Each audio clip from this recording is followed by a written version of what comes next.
Welcome back, ladies. I am so excited because this week we are talking all about your inner bitch. And this is a voice that every single person has, even J-Lo, even Beyonce. And basically this voice comes up anytime that you're trying on clothes or you step on the scale and it's maybe higher than what you were expecting, and it goes on and on about how you're stupid, you're not good enough, you're fat, why can't you lose weight? How come you never stick to a diet? What's the matter with you? It is that voice. And so I'm going to kind of walk you through how to quiet that voice down. It will never go away. It is a part of you and it will always be there, but there are ways that we can take away its fuel source so that it doesn't control your life. So the very first step would be to give it its own identity. So many of us feel like that's our voice, but it is not. We are not our thoughts, we aren't our feelings, we are a separate identity, so you need to give that voice its own identity. I have named my inner bitch Karen, and so when she's chattering away, when I decide I'm gonna go live on Instagram, she'll start chattering away to prevent me from going live, and I just tell Karen to shut the fuck up so that I can carry on about my business. So give that voice its own identity.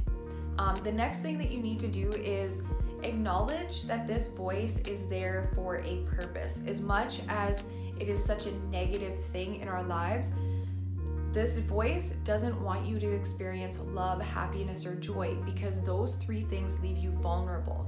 And so what your voice is trying to protect you from is getting hurt or disappointed and let down. It doesn't want you to experience those painful things. So what it does is it tries to prevent you from ever experiencing those happy emotions, because you're setting yourself up in a position where you might get hurt. And so it wants to prevent you from having any type of joy in your life, because what you have can be taken away, and it doesn't want you to experience that kind of loss.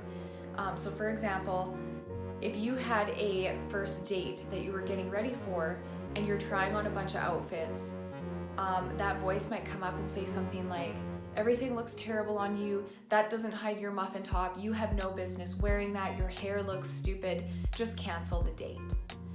And none of those things are even true that this voice is saying. None of them are true, but what this voice wants you to do is to not go on that date, because you might embarrass yourself.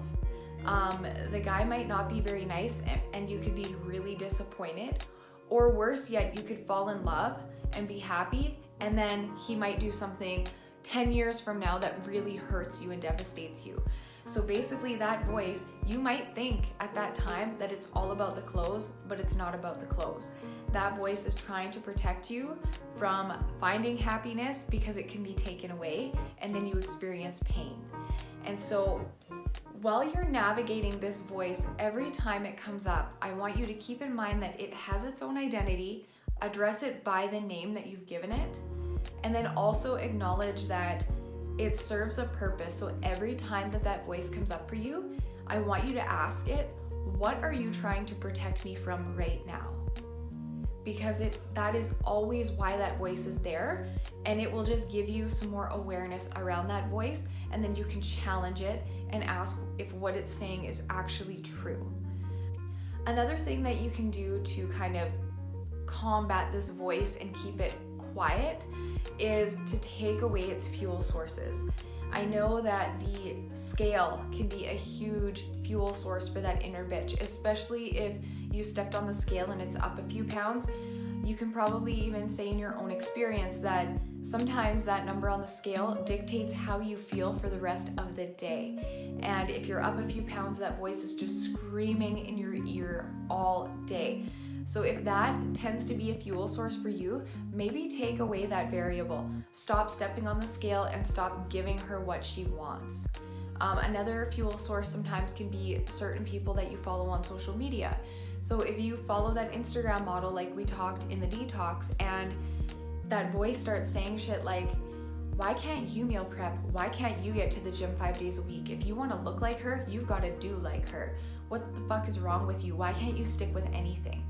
If that voice starts doing that during times when you're scrolling through social media, maybe take a break from it and just take away that fuel source. So in summary, when you are dealing with this voice, because this voice is going to come up for you almost on a daily basis, maybe even more, but as you practice some of these things, it'll become less and less. So giving it its own identity and naming it and separating yourself from it so that you can observe the things that this voice is saying is the first step. The second step is to acknowledge that it is trying to protect you from pain. So every time that voice comes up, ask yourself, what is this trying to protect me from right now?